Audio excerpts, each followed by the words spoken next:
Hi, my name is Shams bin Kader.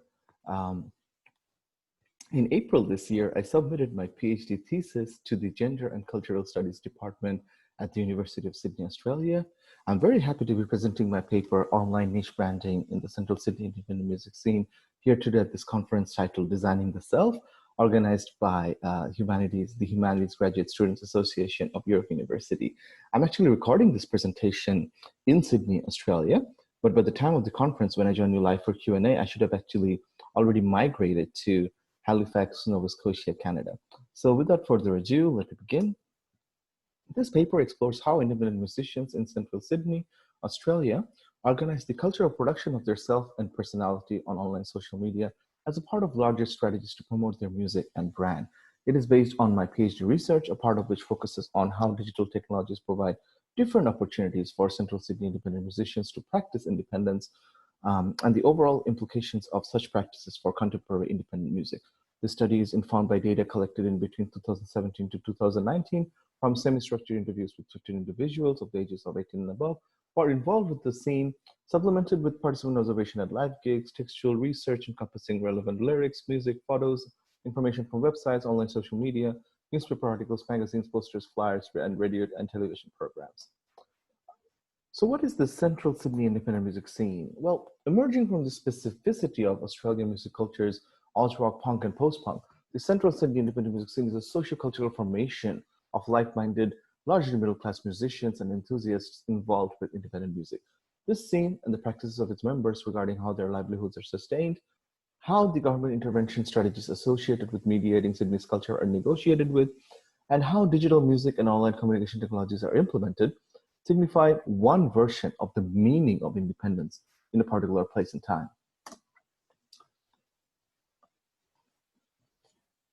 An important aspect of my research findings revolve around how and why participants within Central Sydney's contemporary independent music scene make use of digital music and online communication technologies, and the sense in which doing so contributes to cultural and economic practices that may be considered independent. The integration of digital music and online communication technologies with the research participants' practices of independence is informed by their desire to maintain aesthetic control over their creative work and is integral to their existences as slashies.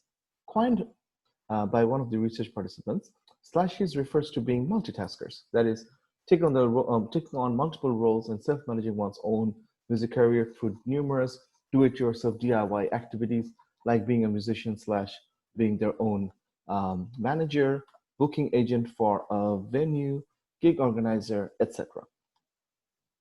I label such digital technology-enabled practices as digital DIY, borrowing from the DIY ethos of Australian punk traditions in the late 1970s, which was one of the precursors of this contemporary independent music scene.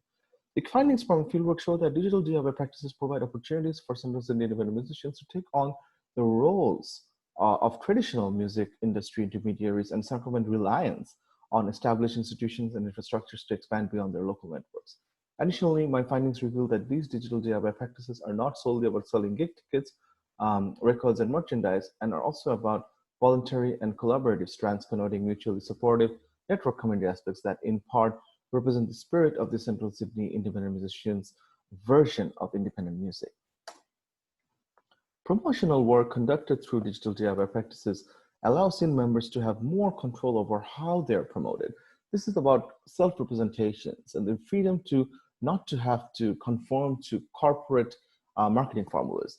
They have greater control over where their music and profile should be featured, such as which local radio stations like 2SCR, 2RRR, FBI, or Triple J, and street press like The Music and Brag. Brief information about these media institutions are here on these slides.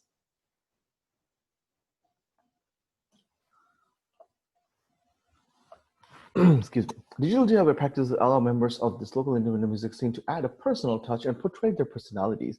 The Facebook status depicted here by local independent musician Simeon Bartholomew serves as an example. It combines Bartholomew's dislike for what he feels is the media's overly negative view of Sydney's live music and nighttime economy with an amusing promotion of his band's upcoming EP. Therefore, instead of just promoting his music, Bartholomew does so with a personal touch, which simultaneously portrays his political values, political views, as well as his sense of humor. So local independent artists demonstrate their unique brand of humor and personal values by putting on their artist personas while communicating over online social media platforms. They sometimes also use hashtags associated with themselves or their bands. Um, these marketing practices, collectively contribute to their niche-based brand recognition. Another example, two other examples actually, of these are two Facebook statuses by local independent musician Josh Shipton. One promotes a live gig he's performing by using his gothic artist persona and the hashtag #KillJosh. That's the one here, which is called the virtual happiness syndrome. The other, which is the right hand side of the slide, promotes another local independent artist using his own views on supporting local artists and concerns for climate change.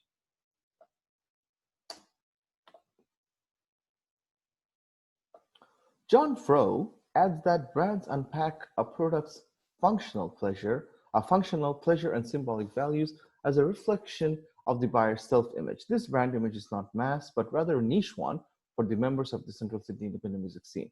It is maintained through artist persona-based marketing work via online platforms. Audience members may be swayed by the Central Sydney independent artists' promotional activities on online social media when their brand image strikes a chord with their own self-image. For example, audience members may relate with Bartolomeo's views about the media's excessively negative view of Sydney's live music and nightlife, or with Shipton's backing of local artists and concern for climate change.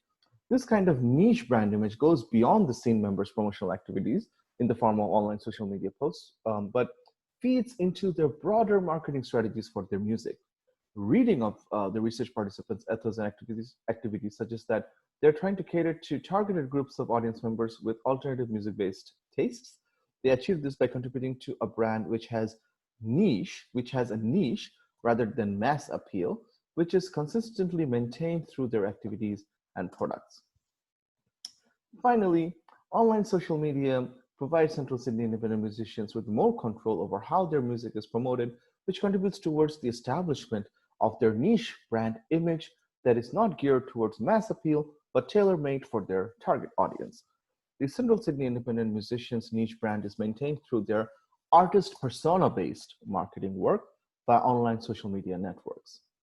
Audience members may be swayed by their promotional activities on online social media when their brand image strikes a chord with their own self-image. Thank you very much.